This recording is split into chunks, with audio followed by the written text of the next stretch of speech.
good. But if you blaspheme the Holy Spirit, there's no repentance for that. There's no repentance. So when you speak against the word of the Lord, you try to twist the word. You treading on a dangerous. That's not something we should be laughing about. That's what I'm saying. That's nothing. We're not laughing. I'm not laughing about that. That's why I said that's devilish. All right, because that's what Satan did. How did Satan tempt the Lord?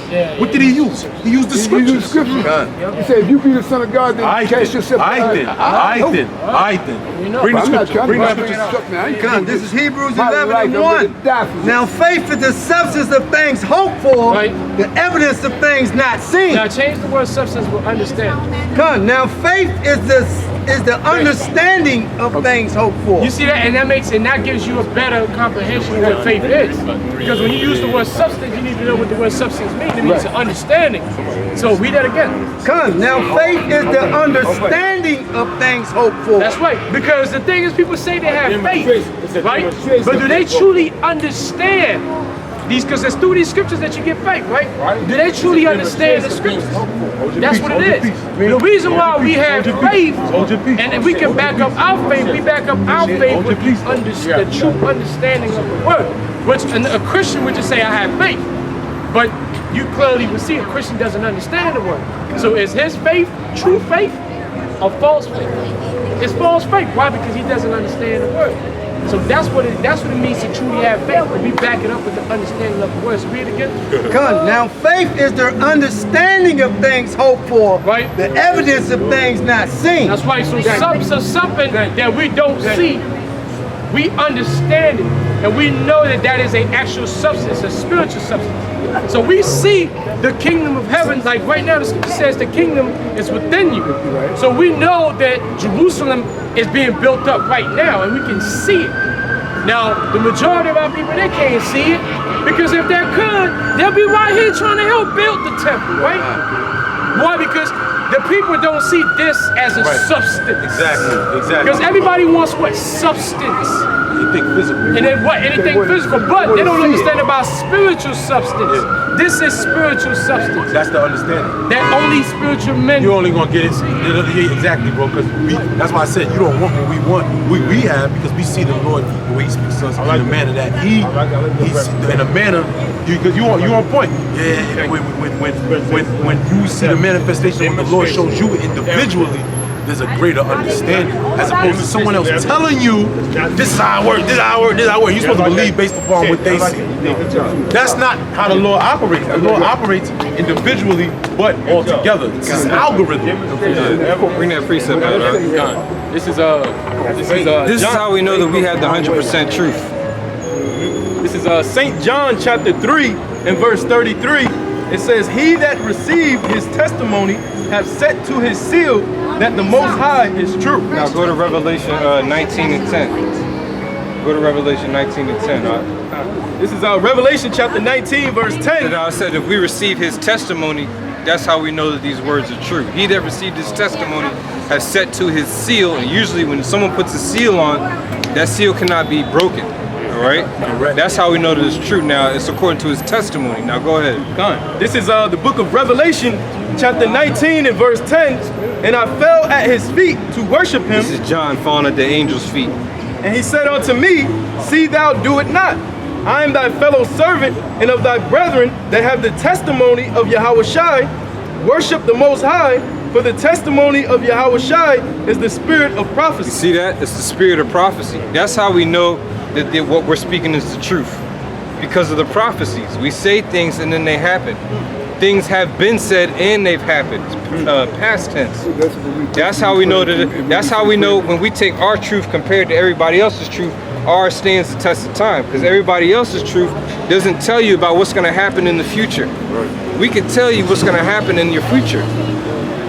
You can prophesy what's going to happen in the future. And if it doesn't happen, then what truth is on the truth? No. See, but that's the thing. It's not my prophecy. No, I'm not saying it's your prophecy. It's not. I'm not making stuff up. You're not making it up. quoting based on your understanding of scripture. Yeah. Right? But if it doesn't happen, who got the truth? No, that's the thing. Gonna happen? I don't think It's like gonna- that. Okay, is it no, gonna happen? yes. Do you know that for certain? Yes. Okay, I'm gonna just take your word. Yeah. No, I'm gonna believe you, but I got to research it for myself. that's what I wanted you to say. That's what I wanted you to say. Don't take my word for it. Go look it up Right, yourself. And it said, be not what you told, but be what you know. In order to know, you got to. But the man just read you Hebrews. Matter of fact, you just read Hebrews, you recited Hebrews 11:1. It's about faith. Right. You know, it's about faith. It's a test. Nothing is going to. You're gonna get it, bro. Can I bring it You up? just gotta keep bringing the scriptures. That's it. This is the book of Joshua. Book of Joshua. Yeah. I welcome it. Bring me the You don't want this. Oh. This is about suffering, man. This shit hurt. I don't think so. Excuse me, not ish. I said shit. This is like remember what the scripture say. What did how did Ezekiel receive the word? What did he do? He ate the raw. What was it? Yeah, I want that thing. Yeah. But then it gets spicy. When they hit that stomach, that acid in the stomach, When I hit that soda place, when they hit the soda in your gut, it's like, Get real. yeah, that's how it is. That's how it is when you take bitters. But when it hits your stomach and then it starts dispersing throughout the body, it's not nice. They start said, eating What do you know about sacrifice? Let me get Romans 12. What do you know about sacrifice? What I know about sacrifice? Yes, sir. Give my love to the Lord. I don't understand it. Nobody, our people have, little bro, Our people, I know about our people. come on, Levi, Benjamin, come on, bro. But our people haven't gotten it in a sense of, being raw. Our people stop being raw with each other. That's a part of the problem, because when we start to get raw with each other, it's get taken as a joke. Yeah. You realize that how the way our people talk to each other, we always talk shit. Oh, fuck you, man. You ain't shit, man. And that's like the way we talk. We enjoy that. But when somebody gets serious with you, it's like, huh? What you mean? How you think? What you talking about? They get all. I don't get They get offensive. Not me. Not me. Hey, I didn't say you. No, I'm just saying, I See? could never get like that. Come on. Especially when I hear everything that with God in it, I want to know it. This is the book of Romans 12. That's Let me say this. salvation. That's what this word does. Go to Timothy. You said, where's the word for? For reproof, instruction. Yep. Yeah, that's what this word is for. It's about being changed and being 3 and renewed. 16. It's not about saying, oh yeah. It's like, damn, you gotta analyze what you're I'm not doing. listening what are you gonna to do it next? in my ears. I'm listening to something. I'm going to go back and research myself and find out if this is... Itching ears. Where you get that from? Come on. Yeah. we'll know. We'll know if you really sound good. research. Yeah, it We'll sound know good. because It you'll be sound out good. here again. Come on, get what you have, bro. You had something, right? Let this brother find it. Let him find it. You bring what you got. This is Romans 12:1. I beseech you, therefore, brethren, by the mercies of the Most High, that ye present your bodies a living sacrifice. It says, Holy and acceptable unto God, which is your reasonable service. Come on. Jay knows the scriptures. But see, this is the thing. Like I said, to know the scripture and apply the scriptures, two different things. Now, not you're one talking of them. about sacrifice. Would you be willing to sacrifice your whole family for this work? Just give my family to this for this. Yeah, would you meaning put them away and sacrifice? That's what I mean by sacrifice your family. Put them away. I walk Well, away I said from put them away mentally and everybody, right? spiritually. I walk away from anything to follow Christ. Really? Absolutely. Yeah, well. That's what it said. That's what I you don't want to be like Christ. hold up. I don't think I Listen, the mindset, what you're saying, again, you're saying the right thing, except the Christ part, but you're saying the right thing. But doing it is something totally different. Because guess what? The Lord said, and let me get on Luke 14 and going to highways and the hedges. Are you talking about the word say, Going to the highways and the word, hedges. not just say it or something? Yeah, of course, yes, James, yeah. Because the thing is, and Phil said, read that This is Romans. the book of Romans chapter 12:1. Right. I beseech you, therefore, brethren, by the mercies of the Most High, that you present your bodies a living sacrifice, holy, acceptable unto the Most High, which is your reasonable service. Right, it's a reasonable keep going, service, so you gotta keep cut going with away. that. So you gotta cut away all, a lot of the stuff that you get into the world, that you get into in the world. Family reunions, and when you get together trying to community helpers, all these, you gotta get away from that. Because the Lord requires your whole life to be in this truth. You gotta come out here in the highways and the edges, teach the word, week in and week out. You gotta edify it. It sounds good, but to do that and everything that comes with that, because the Lord said, when you follow Yahweh Shai, you're going to be persecuted. Because this is the thing, those family members that you have now, they're gonna turn against you. And that's all in the scriptures. Right. Right now, you know. Right now, your family. I don't know. Of course, your family is probably. And I know your family, and I know your family is messed up only because we're Israelites. The scripture tells you the whole creature groaneth. So I know your family's messed up. My family is. All of our families is. But there's levels to this.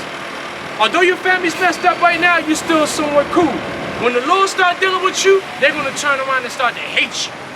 And they're gonna and it's easy to say that, but to actually go through that is something different. Especially when you build up relationships, because what's the thing about relationships?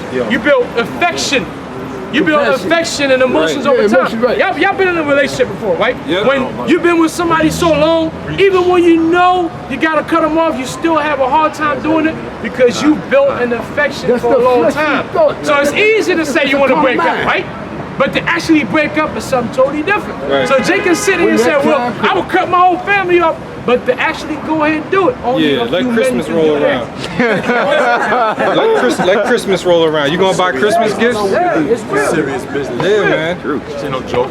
Come on, man. Bring the scriptures, man. Precept. I got this is Sirach 39:1. But he that giveth his mind to the law of the Most High and is occupied in meditation thereof will seek out the wisdom of all the ancient and be occupied in prophecy. Listen, and the prophecy says what? I haven't got to turn but I'm against working on it. I'm on the flat out. Yeah, read that, Baruch Shah. This is the book of St. John, chapter 12, and verse 25. It says, he that loveth his life shall lose it, and he that hateth his life in this world shall keep it unto life eternal. Right, and the thing with that is, remember, there's levels. And you may, like even us here, when we came into this truth, we said that, man, we hated our lives, which that's what we were supposed to say. Until the Lord started to actually put you in situations when you realize, oh, I might have loved this thing a lot more than I thought I loved it. You know what I'm saying? And now this thing is hindering me from moving forward in the gospel. And if I don't cut this off, right, I'm gonna fall.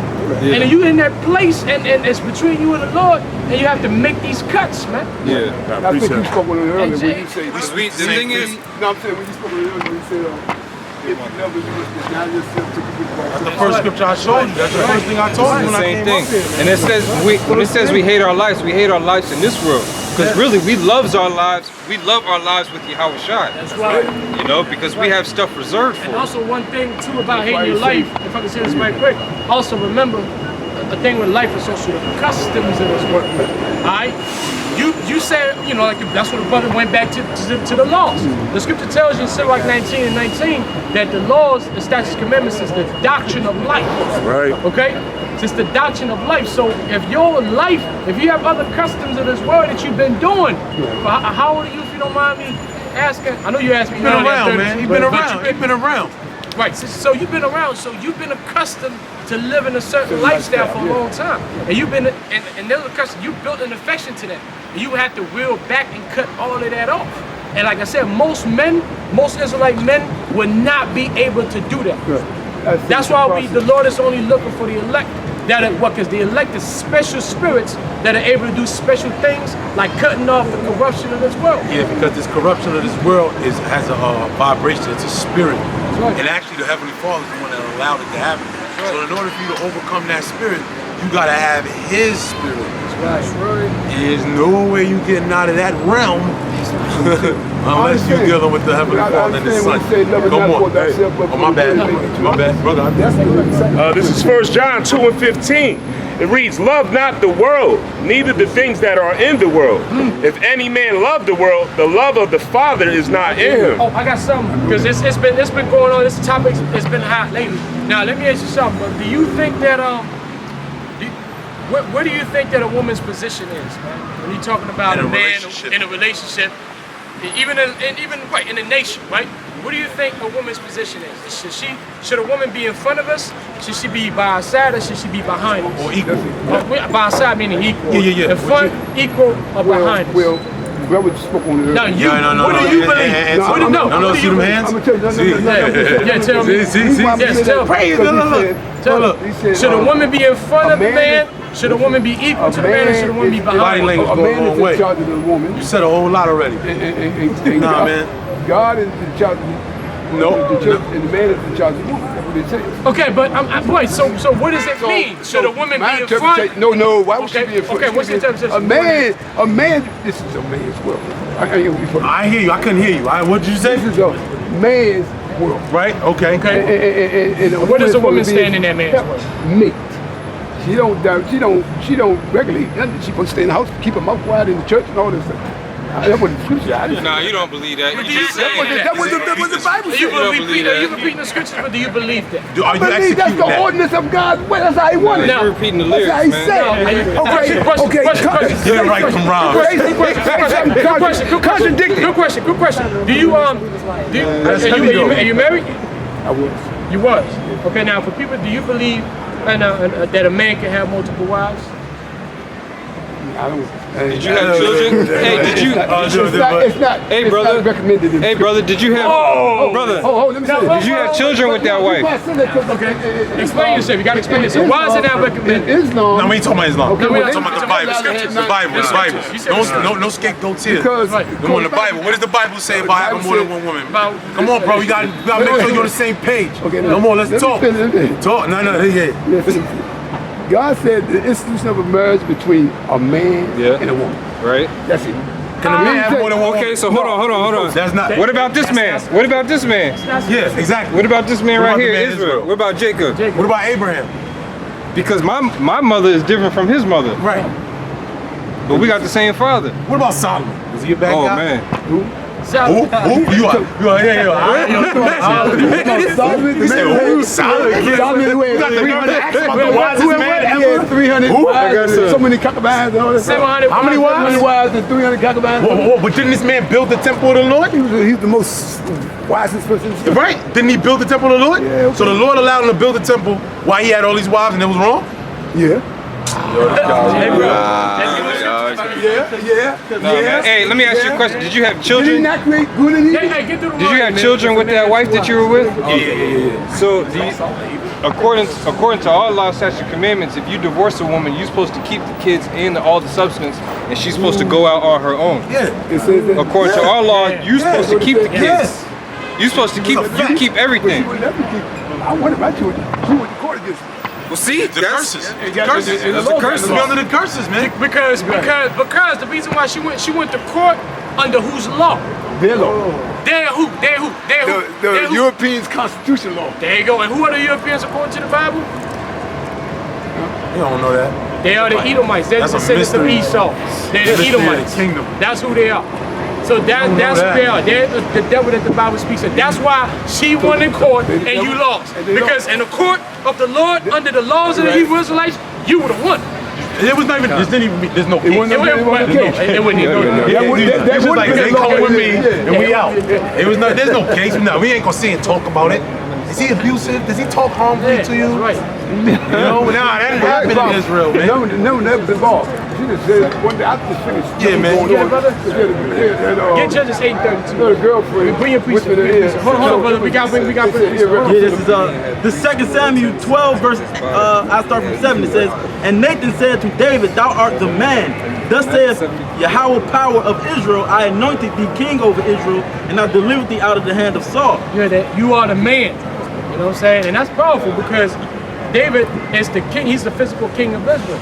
Now the spiritual king, being the king of kings above him, is Yahweh Shah, whom the world calls Jesus Christ, right?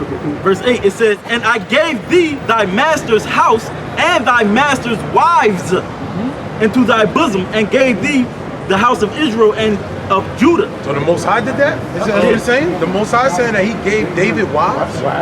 Multiple. It says, Plural. So the Most High is wicked. I got something, Doc. Nah, because you got that Queen of Heaven spirit. I got something. Because you said Come on, it's man. not according to the Bible they have multiple wives. So if Queen of God Heaven. gave them That's multiple the wives, spirit does of that this mean God world. wicked? That's the spirit of this world. Okay, but did he not say? Nah, you ain't got No. Did he not say? Go ahead, One more. It says- Listen. He said women. listen, it says, Oh, he does say that. and if that had been too little, I would moreover have given unto thee such and such things. Yeah. And this was after King David committed adultery. So he said if the wives that he's giving him was too little, he would have given him such and such things. He would have given him more wives. Yeah, he said, look, if you even asked me for 5 or 7, I'd have probably gave you 14. Just like he told, so you basically, wouldn't touch that you know, it's heavy, man, because that's what that's the opposite of what Solomon asked for. Solomon asked for wisdom, but then he multiplied everything. Whoa. So you telling me, when if I ask for wisdom and then I get wives after, that's wrong? Because that's essentially what happened. King Solomon asked for wisdom and understanding. He said, because you asked for this wisdom and understanding, what did he give him? He gave him 700 wives. Yes, 700 wives. What are you telling me? You don't make sense. You got the spirit of the world on you, man. Listen to Gideon, all right, the so-called Cuban. This is Judges chapter 8, verse 29. It says, and Jerubbaal, the son of Joash, went and dwelt in his own house. This is talking about Gideon. Verse 30, and Gideon had 70 sons of his begotten body. How many is that? 6. 70 altogether. He had 70 kids, all right? So, and Gideon had 70 sons of his body begotten, for he had many wives. He had many what? And he had many Of course wives. he didn't have 70 sons of one huh? One woman. Now listen. We've had many wives, man. We have many. Right now, Are you referring to that's not we're not in them times, man. We're not in them times to be having multiple wives, man. You suffer in the flesh. Verse 31, it says, and his concubine that was in Shechem, she also bare him a son whose name is called Abimelech. So he had many wives. It didn't, no, that's why we get Titus when it says if a man of one wife, because that needs to be explained, because that's what the church brings forth. Can you go there? I think it's Titus. Yep. The beginning, right? Yeah, desire the office. Yeah, because because it's also Timothy. Timothy as well. Husband of one wife. Yeah, you give the order. That's right. No, that needs to be explained, because it's being read in the churches, right? And it states that it says a husband of one wife, but we need to read and understand what Paul was saying. You got it? Yeah. This 1 Timothy chapter 3, verse 1. This is a true saying. Now this is the truth of it. Okay. Not what the pastor's saying. Go ahead. This is a true saying. If a man desire the office of a bishop. Stop right there. Read that again, Babak Michelle. If a man desire the office of a bishop. If a man is desiring of the office of a bishop, an elder in the church, which comes with a lot of responsibilities, right? He desireth a good work. A bishop then must be blameless, right? The husband of one wife, vigilant, sober, of good behavior, given to hospitality, apt to teach, not given to wine, nor a striker, not greedy of filthy lucre, but patient, not a brawler, not covetous, one that ruleth his own house, having his children in subjection with all gravity. That's right. Are all men bishops? Are all men desire the office of bishops? So why the specification? Why is the specification? Because of what? The responsibilities that come with being an elder and a bishop. Yeah, if you're chasing after multiple women, you got a bunch of women, you're going to be thinking about how to please all these women. Right. You're not going to be thinking about the truth. You always had in a congregation, what do you have more? Do you have more bishops or do you have more followers? You have more, right, so that means the majority of men have multiple women. But it was only a few, the men who only had one woman was the bishops. Why? Because their responsibility was to guide the congregation. So that does not apply to every man. That only applies to the ones who desire. Right. So that's where the church everybody else uses must have more than one woman. Right. The church uses that to push monogamy, because that goes into the plan of the elites, the Rothschilds and the Rockefellers. Queen of Heaven. Queen of Heaven, which that goes into that as well. Right? Why? Because when you have a man, when a man has multiple women, it gives the man the power. And he doesn't value just that one woman. That's right, and she's not on the pedestal. Yeah. But that's why monogamy, we always say, really, when it comes to monogamy, that's why the woman asks for monogamy, because she wants to have power over you, so you can have a pedestal. But really, we ask monogamy of women, but women cannot ask monogamy of us. Meaning, a woman cannot have. She can't have me and another man. But I get to have her and other women. Even when you go early 1900s in America, that was the custom. Everybody knew that, and the higher you were, they always knew this. What the elites did is where you had the different treasurers, the different politicians. It was well known that they had different women. That's right. Even I'm talking about early 1900s, because why? They had the money. Our people. You have to afford that lifestyle. So as we're being reconstructed in America, a man that was coming out of slavery couldn't have more than one wife. right. So that became the custom. Just like eating pork and eating these different, these vile things that we become accustomed to eating. Why? Because this is what we learned coming out of slavery. That's right. You see, exactly. But prior, think about it. You didn't realize our people, what's the main thing now? Yo, what up, king? What up, king? Yeah, How you a king and you can't have more than one woman? That's ridiculous. Because women, it's not just about the thought of just having multiple women. Remember, these were business agreements. Exactly. The women were assets. They took remember their role is to guide the house. Right. Saul and David. Saul made a bet with David. He said, if you kill 1,000 Philistines, I'll give you my daughter. Why? Because that made an alliance between Saul and David. But he lied. Yeah, I was watching the video, some of our Caleb and Joshua. No, Caleb and his younger brother, Ithanel, I think his name was. Yeah. He said, if anybody take this city, I'll give you my daughter. It wound up being his own brother. Yeah. It's all about it, because back then we had land, we had business. That's how it went. If you had multiple women, they had multiple kids. You had people to take over your inheritance. Right. You know, to take care of your wealth. nation. You establish your wealth. You know, it's heavy. I was thinking about that earlier. That's the spirit, because when you look at that Deuteronomy 7th chapter, it says all these different nations. Now, when you look at all those different nations, it all came from one nation. The Hivites, the Girgasites, all those were right. That was all under one nation. But the Most High called them all these different nations, showing you what? That the sons of Canaan became different nations. Right. So how much more the children of Israel? That's right. How much more of these sons? They are going to become different nations. In order for you to become different nations, you have to multiply that. What's the first? The very first. Be fruitful and multiply. How can you be fruitful and multiply when you just waiting every 9 months? Abraham had multiple wives. That doesn't make sense. Abraham had multiple women. Abraham, the father of our patriarch, you know, the father of all nations of the children of Israel. That's what you're not getting, man. See, that's why I just try to explain to you. No, every tribe is a nation. That's right. That's when he said the father of many, and then his name became the father of many nations. No, father exalted, then the father of many, which represent the father of many nations, because he would have sons, what? The stars in the heavens. Right. Why? Because the children of Israel, all right, the multitude, like that sand of the number that's numbered amongst the sand of the sea. There's innumerable people. Innumerable people. This as he said, we are the salt of the earth. Salt is everywhere. Come on, precept. This is Sirach 36:24. He that getteth a wife beginneth a possession. That's it. It's a possession. Because a woman in the ancient world, now don't get it twisted, man. Look, as a man, let me tell you something, man. Yo, no man wants a robot. And when you try to explain, this to a woman, yeah, they don't get it because you just want a robot. No. It's good when a woman knows how to take the initiative. So I don't have to say but so much. A man doesn't like to explain himself. You know what it is, brother? Because in the world, we always say they mix. You have something called having a personality and an attitude. Two different things. Yes. You can have a personality without having an attitude. And that's what the women of Israel, what did they say in Exodus when the Egyptians was trying to reduce our number? What did the women say, the midwives? They said, we're not like the heathen women, we are lively. Meaning our women have personalities, which is great. That's what makes our women better than the rest of these women. But the attitude, that's when you get out of hand. That's when you go out of order. Right? Yes. I want to stand up to a man and we ain't doing it.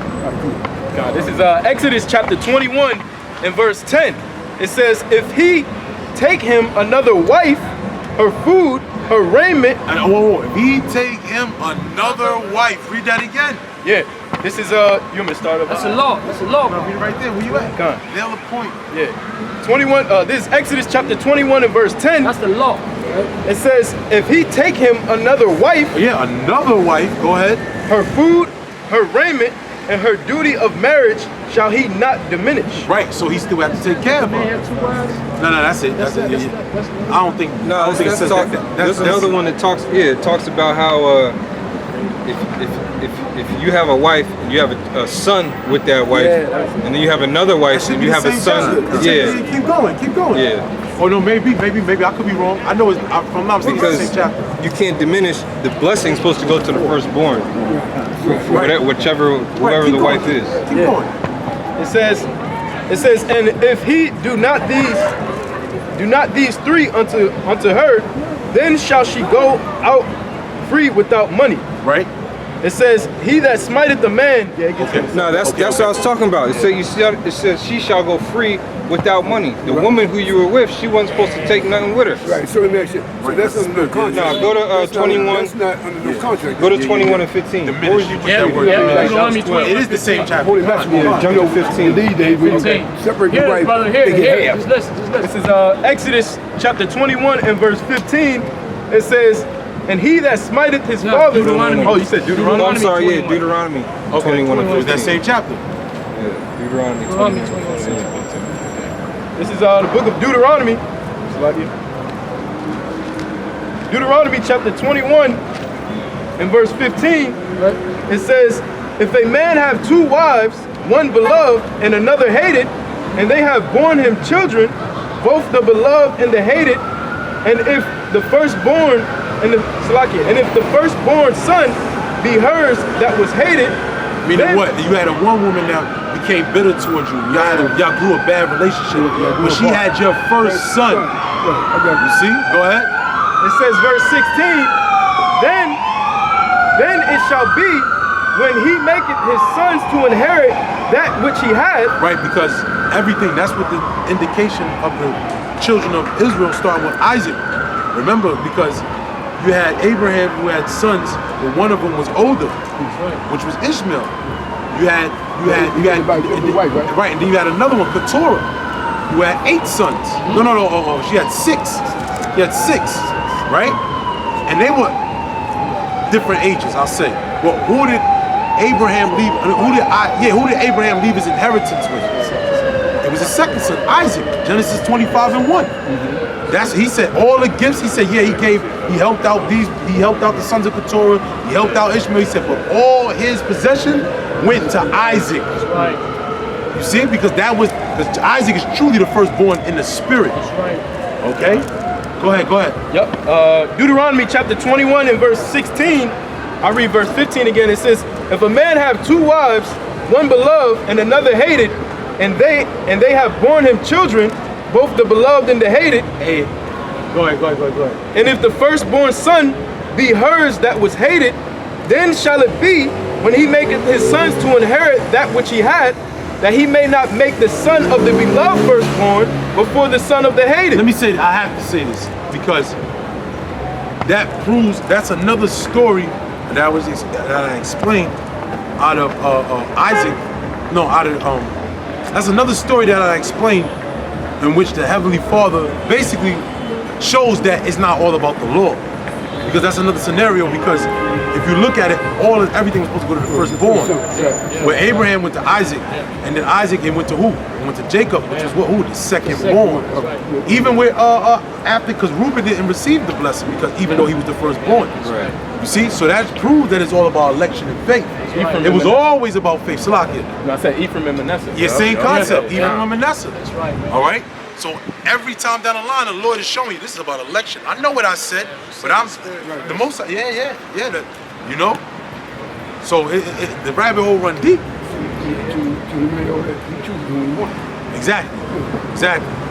Yeah, but now you know that according to the scriptures, you can't have multiple wives. Because we were harping on the law before too. We've got to bring the balance of it because, like I said earlier, I don't know if you caught that, but we're not saved by the law, but we do have to acknowledge the importance of the law. But we have to show you what the path of salvation is. The path of salvation is through faith. That's why Jacob, you got Abraham, Isaac. Abraham wasn't even the oldest when you go.